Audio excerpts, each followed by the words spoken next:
Yo, what's good? Welcome into the show. Happy Monday, everybody. You're watching Philadelphia 76ers Now by Chat Sports. Chase Sr. here with you. You'll hear and see from producer Chip coming up here just around the corner. Hope you all had a great weekend and your weeks are off to a great start. We have a phenomenal show on tap for everybody today. Really a deep dive look into the Sixers team, biggest strengths, weaknesses, other unknowns for Philadelphia after NBA free agency. First, with this video alone, can we finally get to 20,000 subscribers? As you can see, we are 400 people away from that milestone. If you are looking for informative, insightful, entertaining, thought-provoking Sixers content, which comes your way year-round right here on 76ers Now that involves you, then hit that subscribe button. Biggest strengths. Let's start there because we're always a glass half full, optimistic type of bunch here on the program. Number 3, the turnover battle. Last year, first year under head coach Nick Nurse, Philadelphia was top 5 in both offensive and defensive turnover percentage. Nick Nurse really does emphasize, as a former guard, the possession game. And there's no reason for that to have a big drop-off from last year carrying over into the 2024-2025 season. Tyrese Maxey, Joel Embiid. Smart with the ball. Now, sometimes, as we know, Embiid can get lackadaisical with it, but he's become a better passer and gets less flustered now as compared to early in his career when he got double-teamed. And then Paul George and Kelly Oubre can get in the passing lanes on the defensive side of the floor. And I think that Maxey and Embiid also help you defensively. Number 2, wing defenders. Philadelphia's bulked up at that wing spot. And they're so much better at the wing position than they have been in years prior. 76ers top wings: Paul George, Kelly Oubre Jr., and Caleb Martin.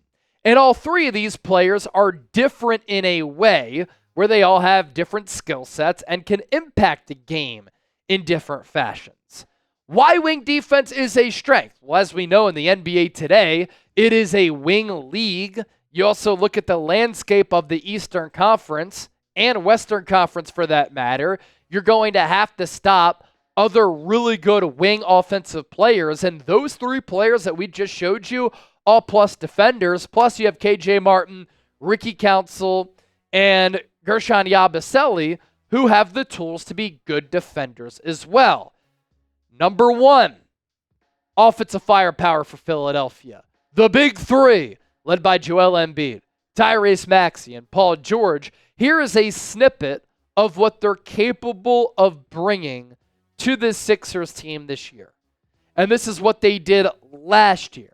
Now, as we talked about last week, I think if there are numbers that go down for one player here, it's Joel Embiid points per game. I mean, it's pretty difficult to sustain nearly 35 points per game, especially on this team. But look at the efficiency here of all three of these guys. Embiid at nearly 53% from the field, almost 39% from 3. Maxey averaged nearly 26 per night on 45 and 37 shooting. And then Paul George, 22.5 on 47 and 41% splits.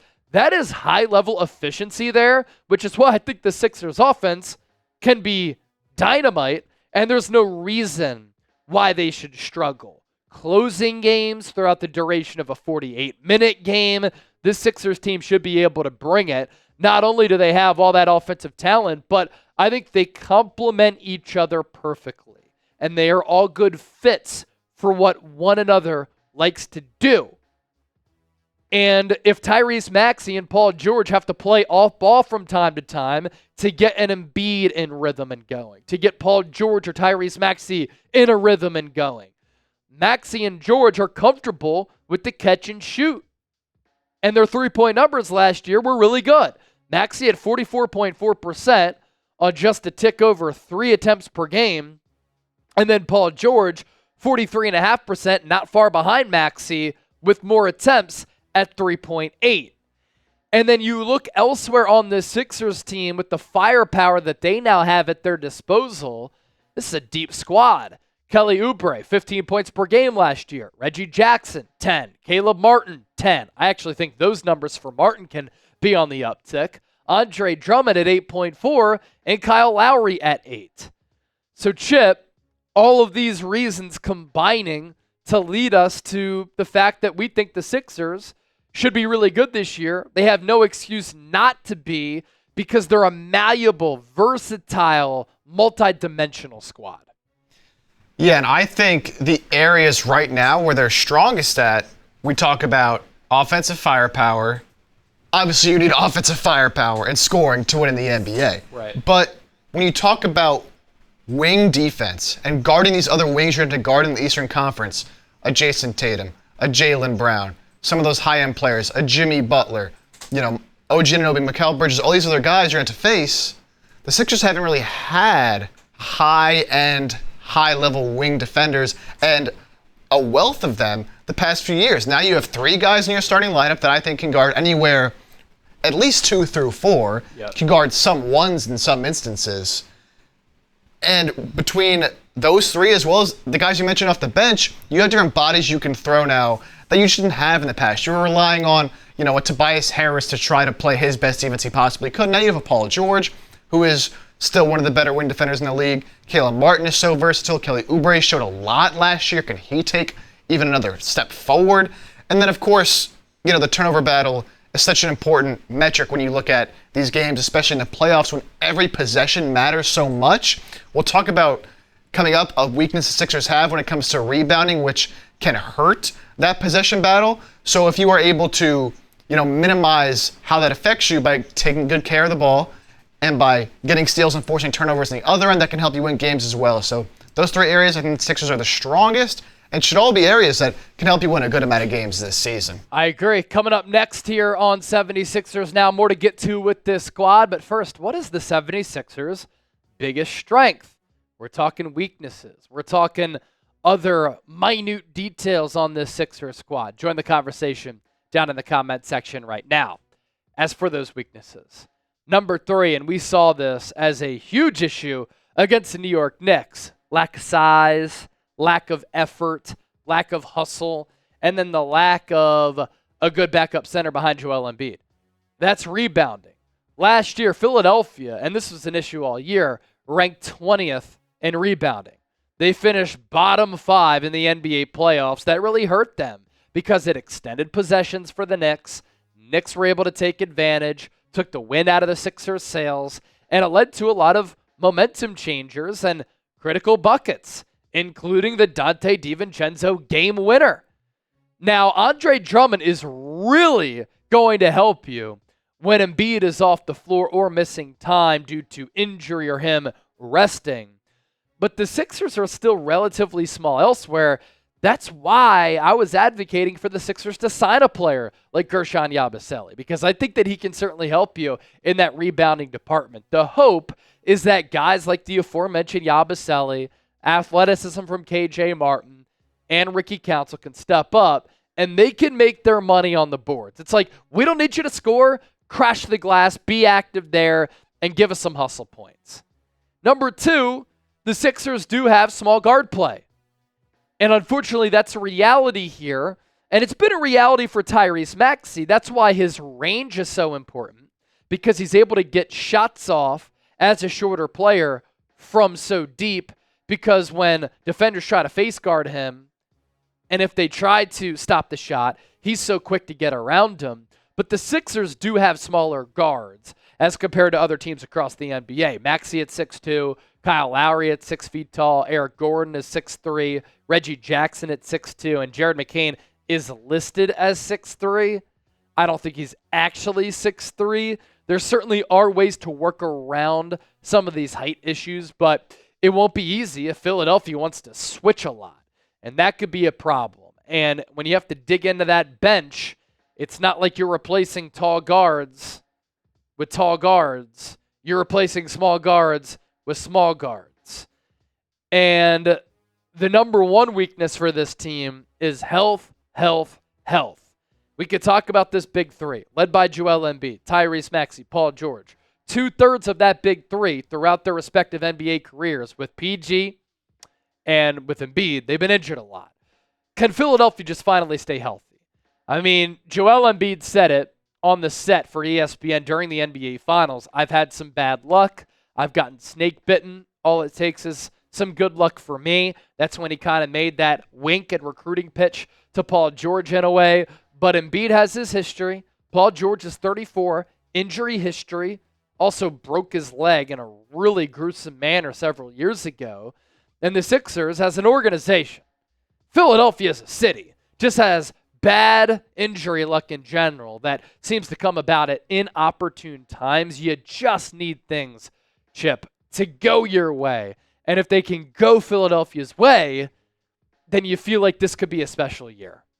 Yeah, that's why I won't say I'm overly concerned. If that's your biggest weakness, right, which I think when you look at the Sixers squad, their biggest weakness will be and could be the health of their top-end players in Embiid and Paul George.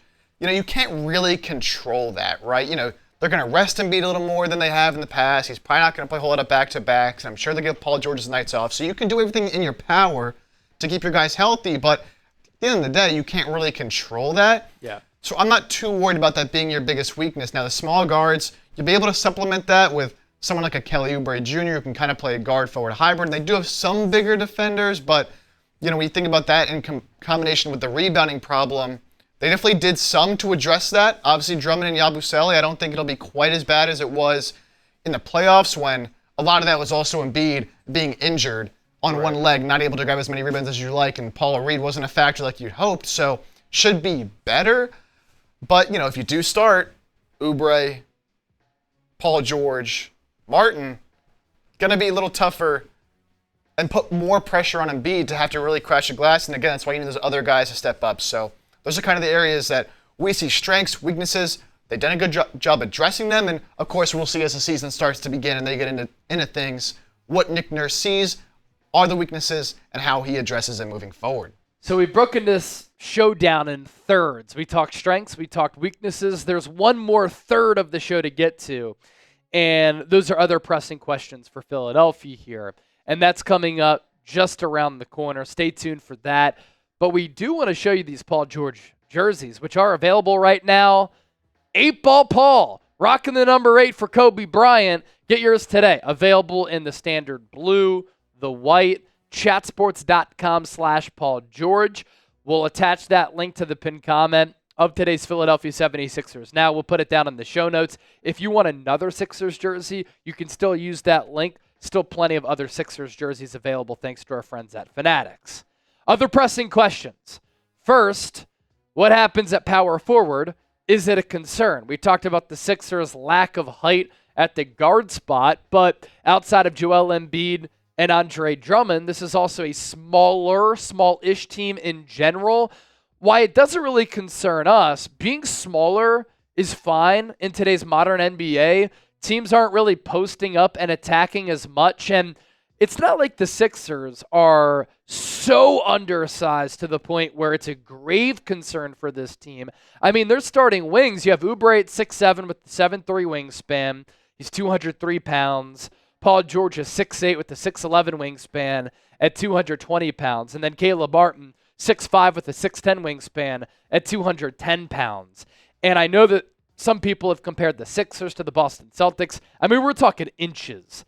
That is the difference as far as the height between those two teams. Plus, you have Ricky Council, you have KJ Martin, who are physical young players.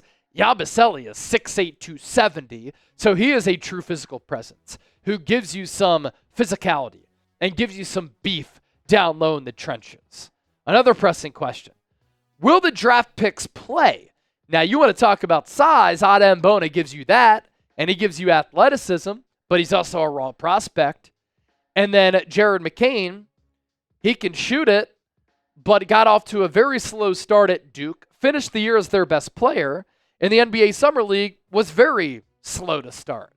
We saw some flashes from both. McCain struggling in Summer League just with the consistency of his shot as a young guard. Could take him a little bit of time.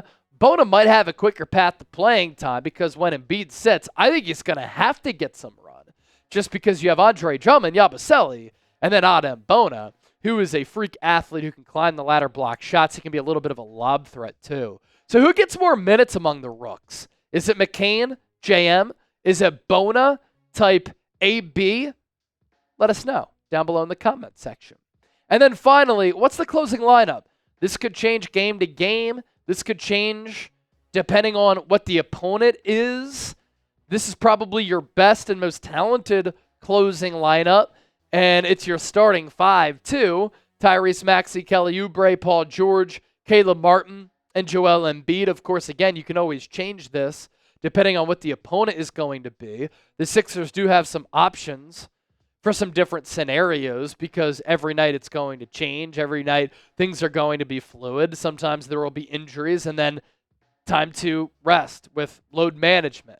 The 76ers flexibility here, you need a rebound?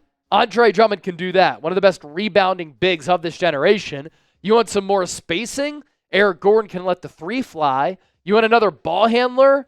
You turn to Kyle Lowry, Reggie Jackson. You give them the keys. And then athleticism, you have KJ Martin and Ricky Council. I wouldn't count Yabusele out of that closing lineup because he could give you some size, physicality, and he can stretch the floor a little bit. According to Jake Fisher, 76ers thought Yabusele was too good of a deal to pass up on. And I agree. I think that he can be a really good player. I think he's improved since the last time he was in the NBA when he flailed out with Boston.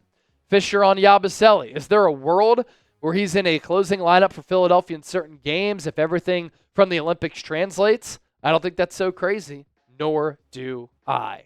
So the biggest question for Philadelphia heading into the 2024-2025 season is what? Sound off with what you think. Thanks for watching. Don't forget to subscribe. We're getting to 20,000 subscribers soon for Eric Snow.